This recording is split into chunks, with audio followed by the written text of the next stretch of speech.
Bonjour les amis, aujourd'hui je vais vous présenter une application qui fait le tour du monde. L'application elle s'appelle OpenAI. OpenAI vient tout juste d'atterrir au Mali.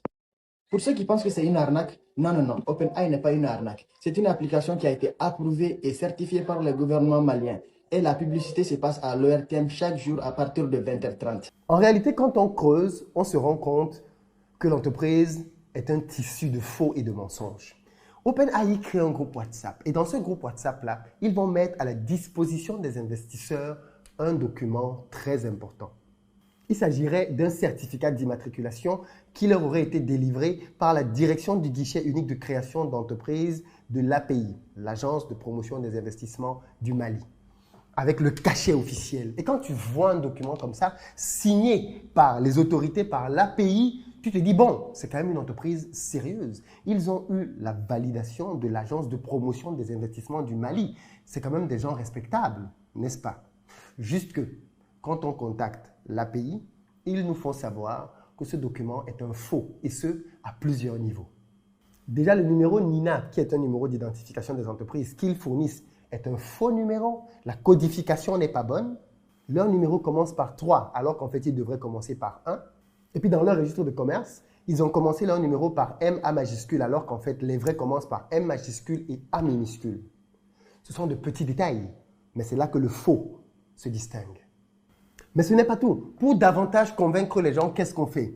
Eh bien, l'entreprise va louer de beaux bureaux à Amdalaï ACI. Et ensuite, donc, ils se lancent dans une campagne publicitaire. Et pour ça, ils vont carrément à la télévision nationale, les amis. Les gars sont courageux.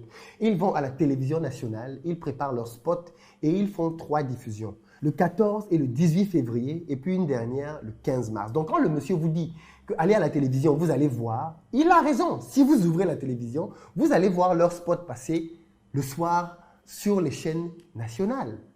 On a envie de dire que la chaîne nationale, en réalité, c'est juste un diffuseur. Si tu payes pour une pub, il diffuse simplement la pub pour ta société. Et c'est simplement ce qui s'est passé. Est-ce que la télévision nationale devrait davantage faire attention aux produits qu'elle promeut sur ses canaux? Certainement. Mais dans tous les cas, il a profité du fait qu'il passait à la télévision nationale pour bien évidemment valider la crédibilité que le gouvernement lui donnait.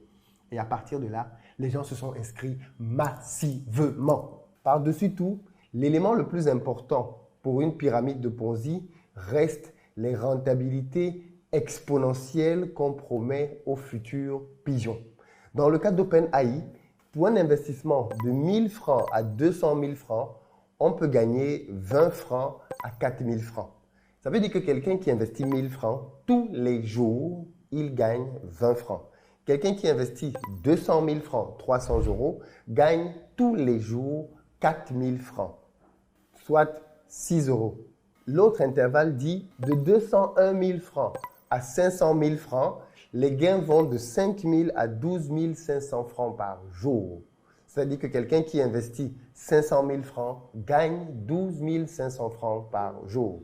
De 501 000 francs à 1 million de francs CFA, les gains vont de 15 000 francs à 30 000 francs. Donc en gros, quelqu'un qui investit 1 million de francs, soit à peu près 1524 euros, va gagner par jour 30 000 francs, donc un peu moins de 50 euros par jour.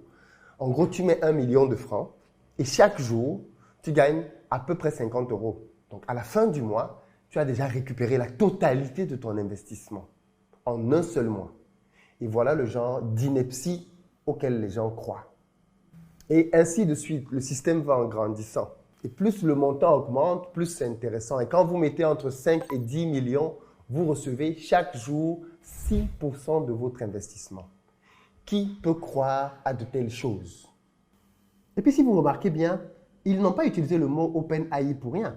Il s'est appuyé simplement sur l'entreprise OpenAI américaine en disant c'est simplement la même boîte. Nous sommes une succursale au Mali du grand OpenAI américain, la grande entreprise d'intelligence artificielle. Faites-nous confiance. Mais en réalité, on aurait pu quand même s'apercevoir de la supercherie si on regardait de plus près comment il fonctionnait.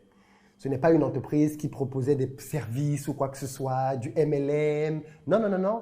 C'était une entreprise vraiment de Ponzi. Pour gagner de l'argent, il fallait attirer un maximum de personnes pour avoir des commissions sur le dos de ces personnes-là. Et il fallait que les personnes que l'on a prises fassent des actions à l'intérieur du système. Ça ne vous rappelle rien? Moi, ça me rappelle une certaine société de trading de crypto-monnaie en tout cas, qui disait aux gens qu'il fallait acquérir des limos et qu'avec ces limos-là, ils faisaient à l'intérieur du système faire des échanges de limos. Ça ne vous rappelle rien? C'était le même principe. Tout se passait en